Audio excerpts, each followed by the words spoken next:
So this individual had been there for 38 years. 38 years. It's a long time. And so Jesus comes along and asks him if he wants to be healed. Would he be healed? And that's an interesting question to somebody who's waiting 38 years, right, to get healed. Obviously, I want to be healed. I'm here 38 years. But the guy's answer had nothing to do with the question. And that's what I want to encourage you today. Is the question is, do you want better for your life? And if the answer isn't a resounding, immediate yes, then everything else is just an excuse.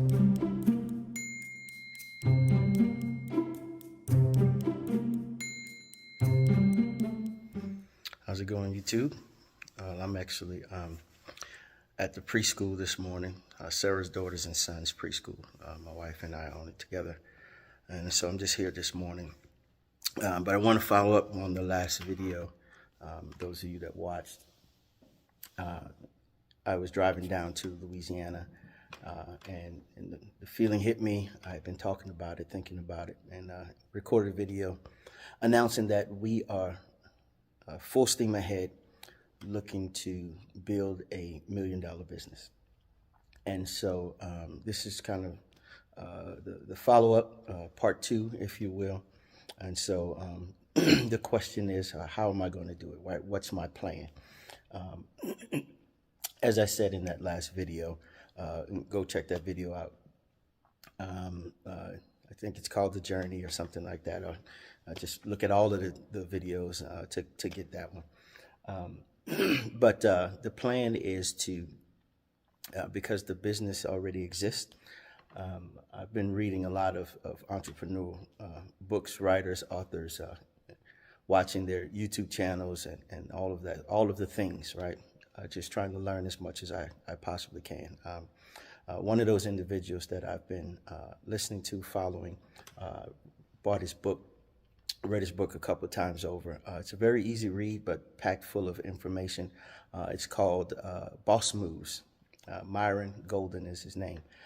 Boss Moves, and the word boss is an acronym for Business Optimization Success Secrets. Yeah, there it is. Business Optimization Success Secrets. And so in that book, he talks about 4 different moves, right, that will scale any business. 4 different moves that will scale any business. And we'll get to those 4 moves in a minute.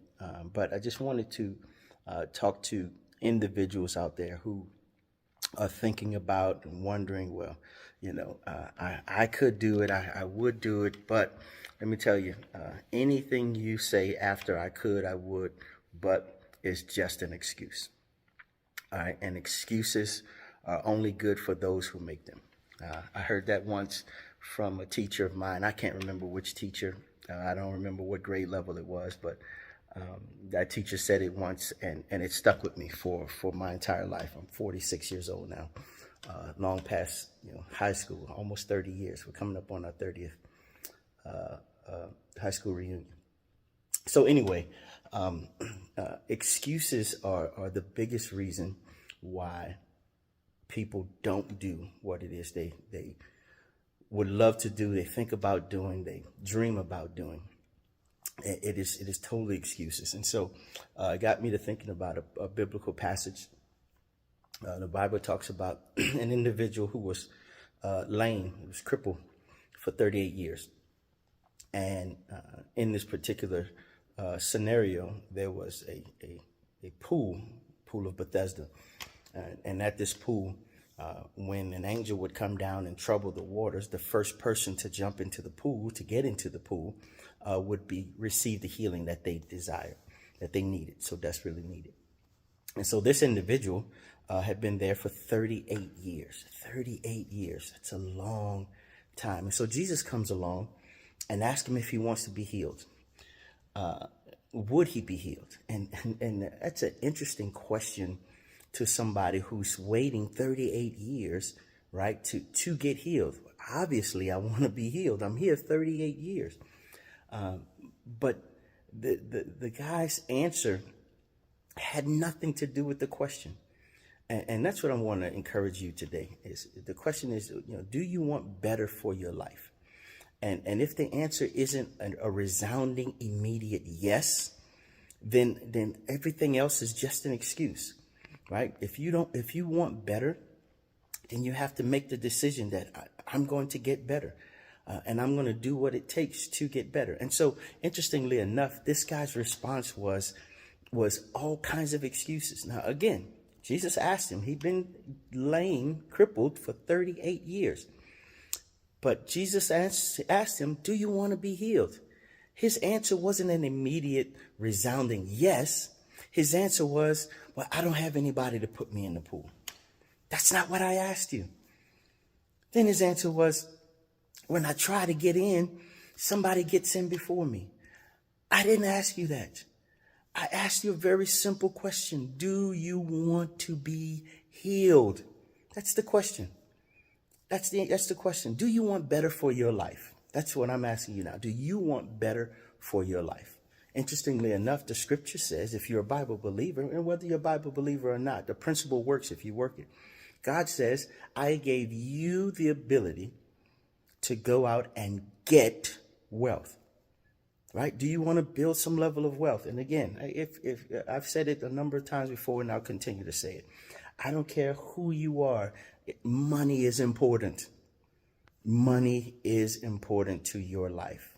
The Bible even says money answered all things, right? Does it answer all spiritual things? No, but everything natural, money is the answer. Pick a problem. Money is the answer. Pick a natural problem in your life. Money is the answer. And so money is important, right? And so when Jesus asked this guy, does he want to be healed? He says, he comes up with all of these excuses. And then Jesus simply tells him, take up your bed and walk, right? Imagine that. The thing he wanted more than anything in life, he already possessed the ability to achieve. How crazy is that, right? Take up your bed and walk. Do you want better for your life? Get better for your life, right? And however you need to do that, obviously through legal means, but through ethical means, do what is necessary to get better for your life. Get rid of the excuses. Get rid of the distractions. Get rid of all of the things, all of the reasons why you could have, but you didn't. You were trying to, and this, none of that matters.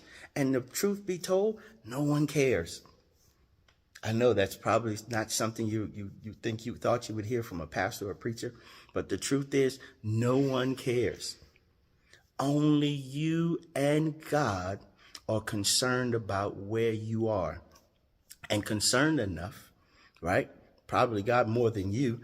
You should be concerned enough to do something about it. And I don't care where you are in your life. You have the ability.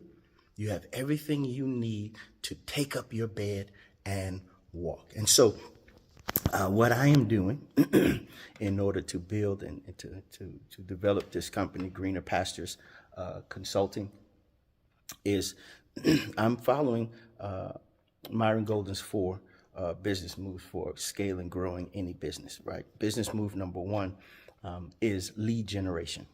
What does that mean, right? Lead generation means that whatever your business is, whatever your expertise is, whatever the thing you do, right? You have to be able to get people to know, right, that this is the thing that I do, right? So you have to be able to generate leads. A lead is an individual who is potentially going to purchase your thing, your service, or whatever. That, right? That's a lead. So you have to be able to generate leads, right? And obviously, by the law of averages, the more leads you generate, the more potential you have of earning. So you got to be able to generate leads.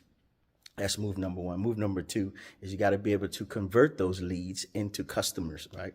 Right. It's okay. it's great to get 1,000 leads, but if 0 people buy your thing or your service, well, then you just wasted a whole lot of time, right? And so you have to be able to, 1, generate leads.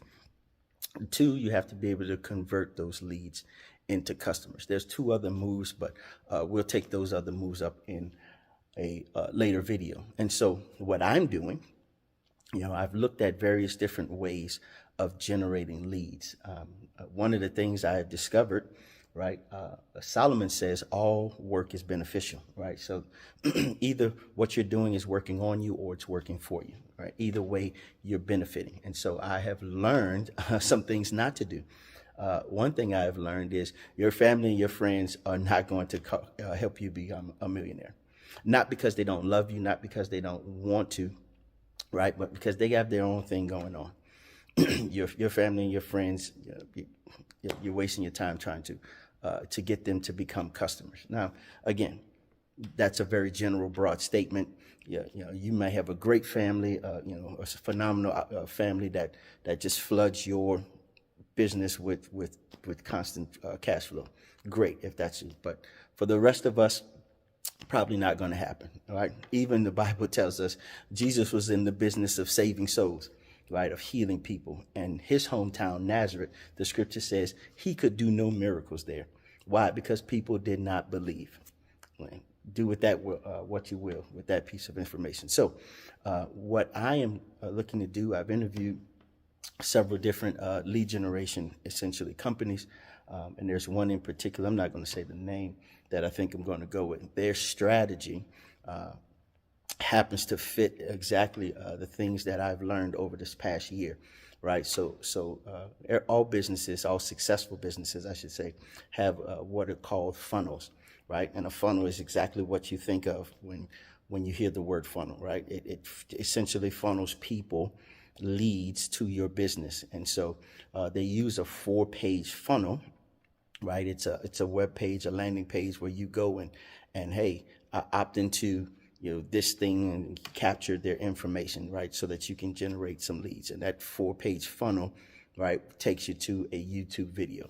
Here's the thing that I have learned over the last 2 months. I've been reading a book called The YouTube Formula, written by Daryl Ives. I recommend, if you got any business or service, get the book, do what the book says. It's a great tool. So this 4-page funnel takes you to a YouTube video. Now, YouTube is owned by Google. Google is a very powerful instrument. Google and YouTube and all is a very powerful instrument.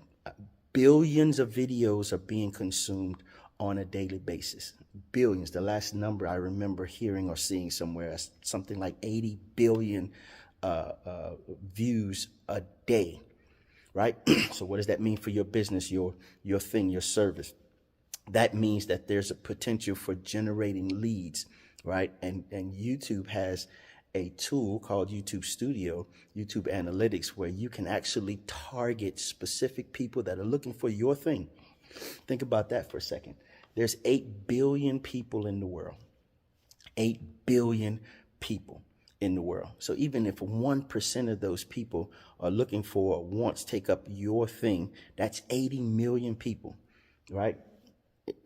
Could you use 80 million customers?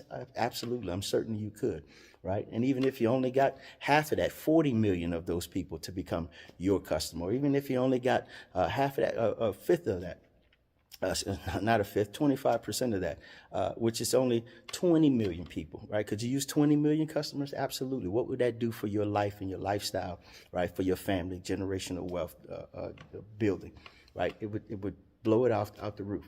Right. So anyway, this 4-page funnel leads you to a YouTube video. You can target income level. You can target ethnic backgrounds. You can target locations, your state, your city, your country, other countries, whatever. It's a very, very powerful tool. If you don't have a YouTube channel for your thing, your business, then I say you're doing it wrong. And so that's where we are.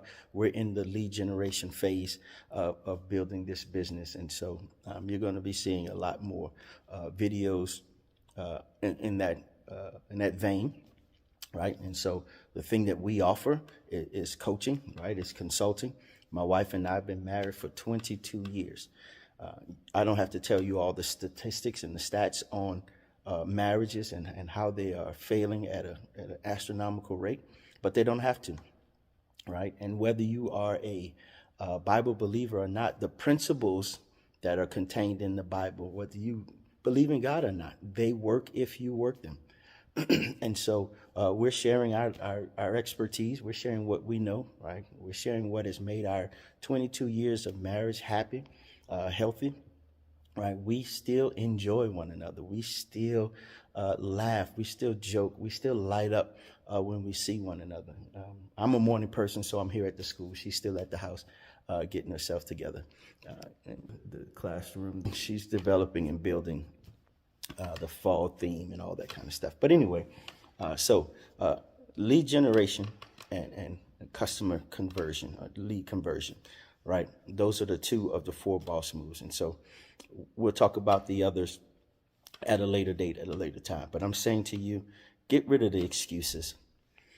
Get rid of the excuses and just get started. Just get started. All right, look forward to talking to you some more. And as always, when your grass is green, there's no need to look on the other side. God bless.